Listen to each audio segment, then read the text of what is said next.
ready?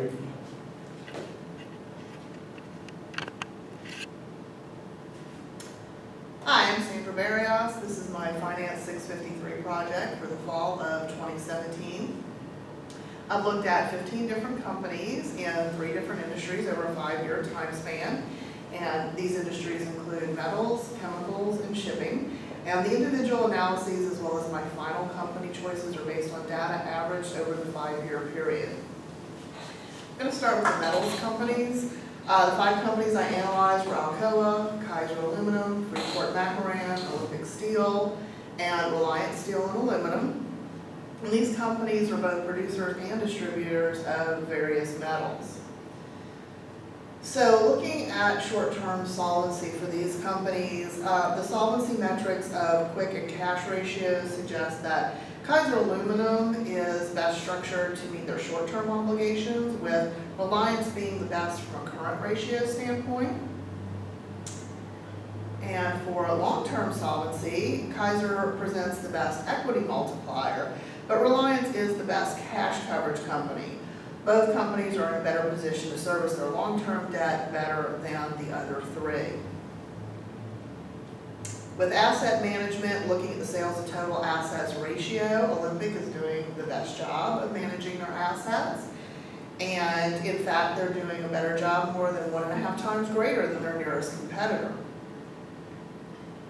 With profitability, Reliance is the clear front runner. They have the highest profit margin percentage of the 5, as well as the highest ROE and the highest ROA. In fact, they're the only company that has not reported losses at some point in the past 5 years. Moving on to market value metrics. They show Alcoa with highest price to earnings ratio of 5, although it is worthwhile to notice that Bloomberg does not provide the price to earnings ratio data for 2016, the fiscal year. And although Alcoa did have the highest price to earnings ratio, it is interesting to note that they had the worst enterprise value to EBITDA ratio, which coincided with them being dropped from the Dow Jones Industrial Average in 2013. Freeport and Kaiser each took the top 2 spots with market to book, with Freeport performing best in market to book and in enterprise value to EBITDA ratios, with Reliance producing the best economic value added spread and Freeport having the best price to free cash flow. However, pointing out which company has the best economic value added spread, it's a little misleading, as all 5 companies have averaged a negative return in the last 5 years. And what this is suggesting is that they are just not generating the value from the funds invested in the business. So looking at supply chain information, Alcoa's 4 largest suppliers provide only 3.98% of their cost of goods sold, while their 3 largest customers provide 8.6% of their revenue. Kaiser has 2 major suppliers that provide only 0.27% of their cost of goods sold, while their 34 largest customers provide 67.75% of their revenue. Freeport has 45 major suppliers that comprise 6.51% of their cost of goods sold, and Bloomberg provided insufficient data for Olympic. Reliance has 33 large suppliers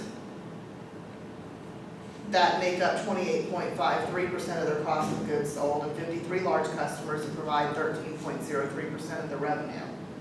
So my pick for the best company of the 5 companies profiled, my choice for the best overall metals company is Reliance Steel and Aluminum.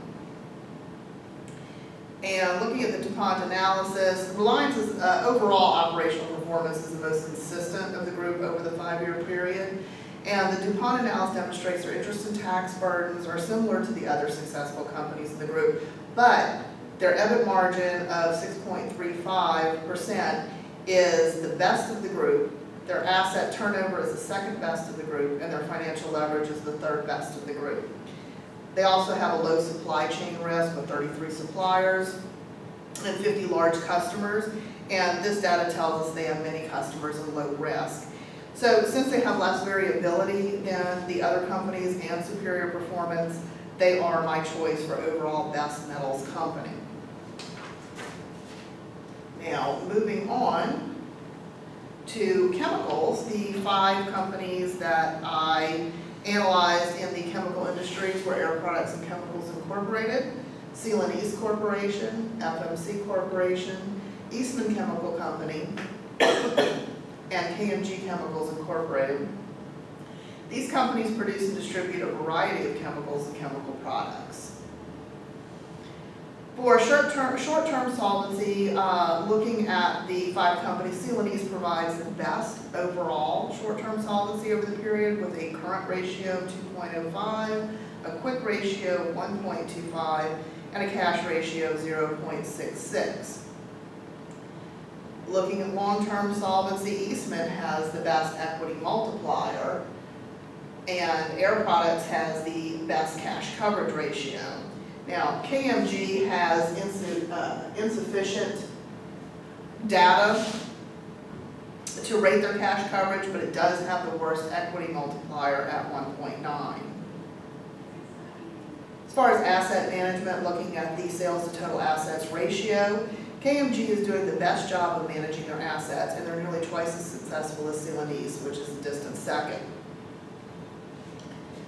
With profitability, Celanese presents the best profit margin of 10.79, ROA of 7.52, and ROE of 28.9, and KMG is the worst in all 3 metrics.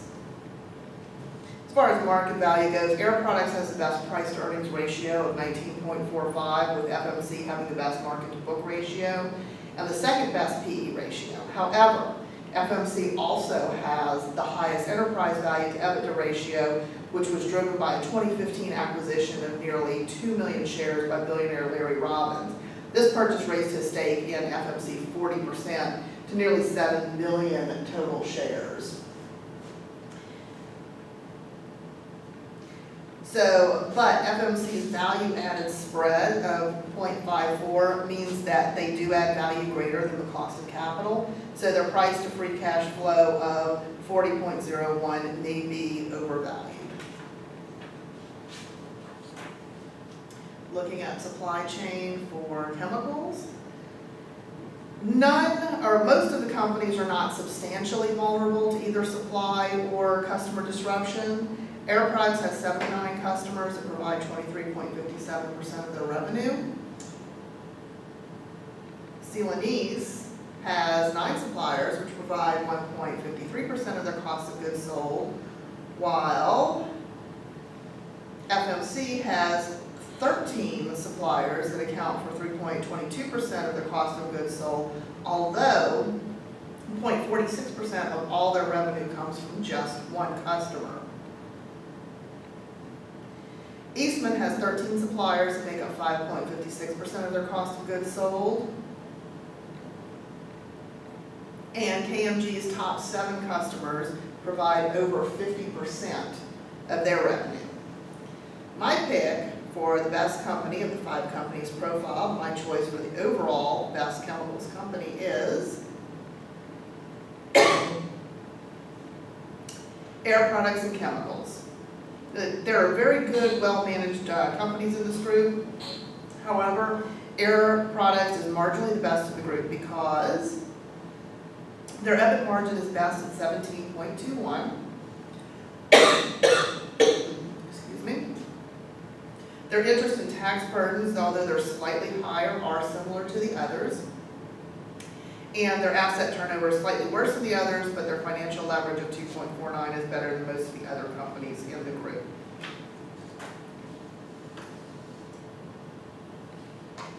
So moving on to the last industry that I chose, which was shipping. The The 5 companies that I looked at were Ryder System, Inc., CSX Corporation, Heartland Express, Inc., Saya, Inc., and USA Truck, Inc. For short-term solvency, looking at these short-term solvency for the 5 companies, Heartland's the best of this group with a current ratio of 2.64, a quick ratio of 2.06, and a cash ratio of 1.11. USA and Saya have the worst cash ratio. They are tied down here with a cash ratio of 0.01 each. CSX is the second best of the group with a current ratio of 1.22, quick ratio of 1, and a cash ratio of 0.53. Moving on to long-term debt solvency, the data for this group varies wildly. Heartland presents a very high cash coverage ratio for the 3 years the data was provided, and an equity multiplier of 1.61. However, this equity multiplier data is inconsistent with their interest burden of 99.89, which makes this data suspect. Each of the other companies, though, have adequate cash coverage with ratios ranging from 8.36, which is CSX, to 27.58, which is Saya. Ryder uses the most debt to acquire assets with an equity multiplier of 5.34.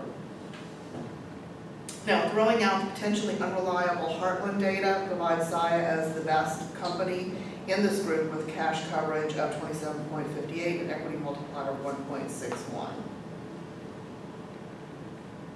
For asset management, looking at sales to total assets ratio, Saya has the best asset turnover of 1.81, with USA being second best at 1.70. CSX is worst at 0.36. Moving on to profitability, Heartland is the best performing company from a profitability standpoint. They are first and second respectively in ROA and ROE.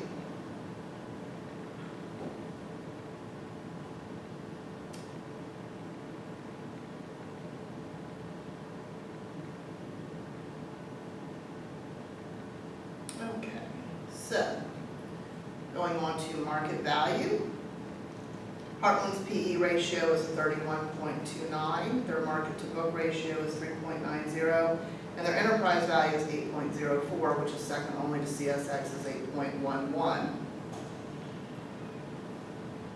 The value added spread for Heartland of 5.59 suggests their ability to add assets whose return is greater than their capital cost. And the price to free cash flow of 11.22 is in the middle of the group. Saya is second best with a PE of 18.38, a market to book of 2.28, an enterprise value of 6.51, a value added spread of 1.45, and a price to free cash flow of 76.77. As far as supply chain, Ryder has a handful of suppliers and customers, while CSX is best positioned from a supply chain perspective with 15 suppliers providing 2.54% of cost of goods sold and 87 customers providing 57.79% of its revenue. Heartland has the greater risk to its business because they have 2 customers that provide 13.64% of its revenue, with one of them being Walmart, which contributes 12.30%. Therefore, they are highly vulnerable to this concentrated risk. And Bloomberg also provided no supplier information for Heartland. And additionally, Bloomberg provided no supplier or customer information for Saya or USA Trucking. Now, my pick for the best company of the 5 companies profiled, my choice for the overall best shipping company is Heartland. Maybe. My choice for the overall best shipping company is really an indifference between Heartland and Saya, with a slight edge toward Heartland, but reservations against both due to the lack of supply chain information. The tax burden for all of these companies is very similar. CSX's numbers are principally driven by its EBIT of 2971 and financial leverage of 3.12, suggesting a greater reliance of debt to acquire assets. USA is heavily dependent on debt with an interest burden of 112.98 over the period and a negative EBIT margin of negative 0.28. So this analysis suggests that Heartland is the most balanced performer with an EBIT margin of 16.39, an asset turnover of 1.01, and a financial leverage of 1.62.